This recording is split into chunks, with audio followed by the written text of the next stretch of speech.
Hi everyone, welcome to the Step Outside series. Today joining me is Madison Janes. She is a graduate student, a forestry graduate student, concentrating in outdoor recreation and park management. Thank you so much for being here today. Thank you for having me. I'm so excited. Yes, and I wanted to have you on to talk about your research, which you've been looking at off-highway vehicles and their impacts to state forests, mostly state forests, yeah.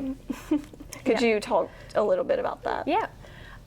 So for my thesis, we looked at off-highway vehicles and their effects on trails. We call it trail degradation, which is how they affect trails. And we showed users of these trails photos, and we had them tell us how acceptable trail degradation is through a series of 4 photos. And we did this, it's a 2-part project that we did with the Division of Forestry.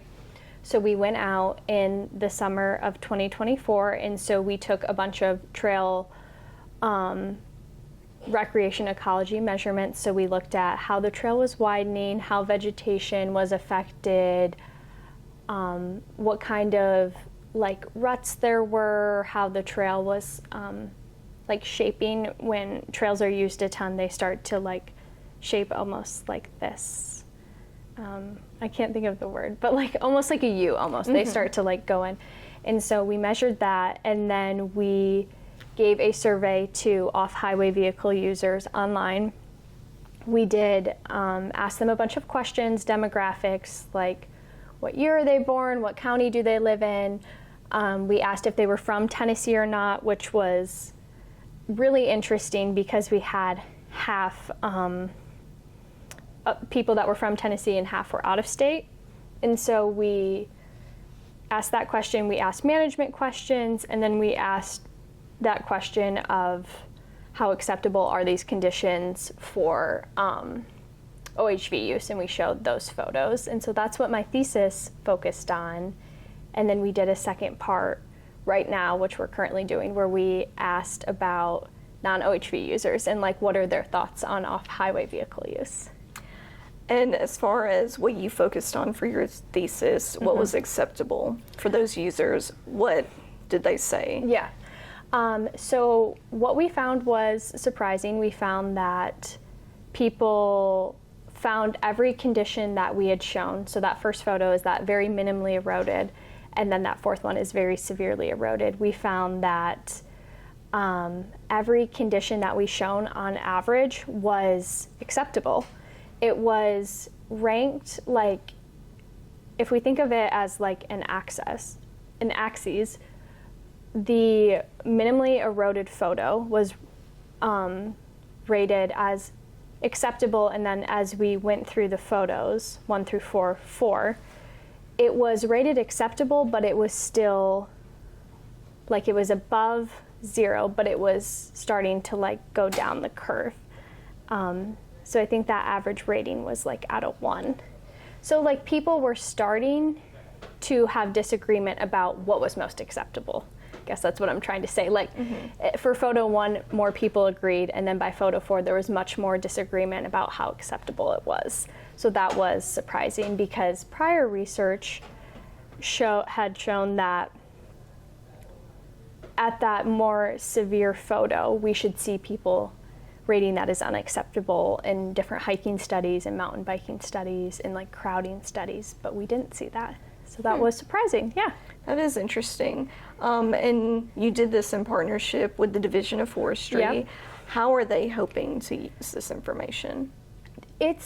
They're hoping to use it as just a baseline, basically. They didn't have any type of, for example, like permitting system or fees, so they weren't even sure like how many people were using it, what time they were using it. And that first part that we did, where we did those measurements in the field, we also put up counters to give them an idea of how many people were using it, how often they were using it. So just kind of, and also we asked them management action. So they want to know how people feel about certain things before they do certain things, to make good decisions for like everyone everyone needs to be involved, like the people who use the resource and the people who manage the resource. So they also got an idea of how people felt about, for example, would they want fees? Would they want to close the trails? Just questions like that.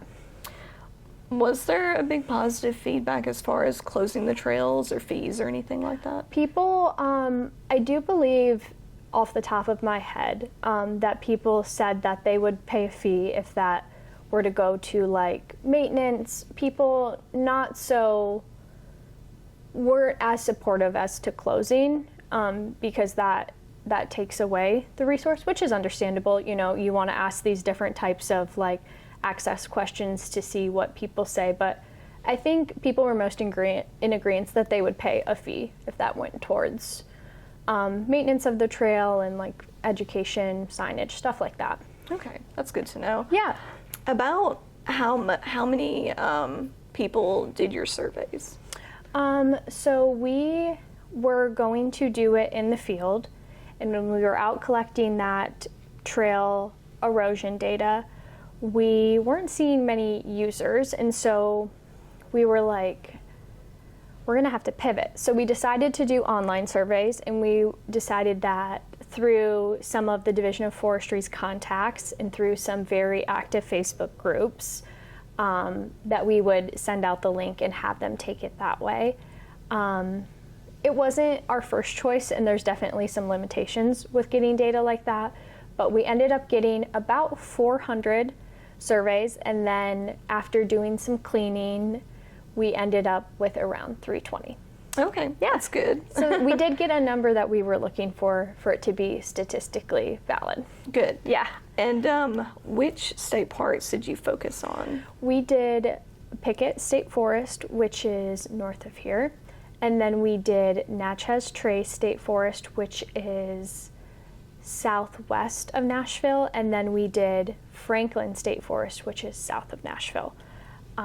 So we had chosen those forests with the Division of Forestry. They're the experts in that area, and so they had given us that gave us some depth with like the different types of landscapes. Like it looks very different in East Tennessee than it does West Tennessee, and so off-highway vehicles will have different effects based on the landscape of the trail, and also those 3 forests had very historical high off-highway vehicle use, so we knew that we were going to see some type of impact. I know you focused on the survey questions and all of that. Did you also just look at the impacts themselves on the trails and how it affected the environment around those trails? Mm-hmm. We did, in the summer portion, that's what we were first looking at, was like what type of impacts, and there was a ton of soil loss that we found from off-highway vehicle use. It was a big number that was very shocking, of the amount of soil loss that we had estimated would be from off-highway vehicles. And we found a lot of what we call social trails, which is where when the trail is maybe muddy or wet or it's not passable, people drive around it. We found a lot of those, which are very damaging to the vegetation around because you're driving right through it, which was interesting because in our survey, we asked people to tell us, for example, do they litter? Do they drive around trails? Do they drive on sensitive areas? Do they create social trails? Most people said they don't do those things. But when we went out into the field, we saw that somebody was doing those things. Mm-hmm. And someone had been doing it for a while. We were, for example, looking at, we can't tell exactly like how long social trails have been there. But you could tell, like when we were looking at maybe some of the litter, you're seeing like really old, like Sprite cans, for example. I was like, oh my gosh, you can tell how old it is, like based on how it looks. So it had been going on for a while. Mm. Were there any solutions that you could think of to kind of address what's happening as far as those social trails or littering or anything like that? Yeah. What we were trying to do was get that data to the managers of these state forests so they can decide what is the best course of action. Some things that other places have done in the past is sometimes when it's super rainy or super muddy, like this time of year in Tennessee, you know, in the summer when we get a lot of rain, is maybe closing them off for a couple days just to let the soil dry so it's not so sensitive. But we really wanted to get those to them so they could decide what to do with them. That was our main goal. Yeah, makes sense. We offered some like solutions, but ultimately it is up to them what they want to do. As far as your research goes, are you hoping to, I know you successfully defended your thesis back in February. Yep. Are you hoping to do anything else with this research moving forward? So we're finishing up that non-off-highway vehicle survey. We're starting to get a report ready to give back to the Division of Forestry. We did a UT extension publication with this research, and that came out in January, so that was exciting. And we're hoping before I leave in May to get out a publication. So, yeah. Short amount of time. Yeah, we're definitely gonna make sure it tries to happen before then. Very exciting, and Yeah. I'm sure you've got the difficult part is done. Yeah, we just got to get it on paper. Yeah, exactly. As far as whenever you leave in May, do you have any future plans right now?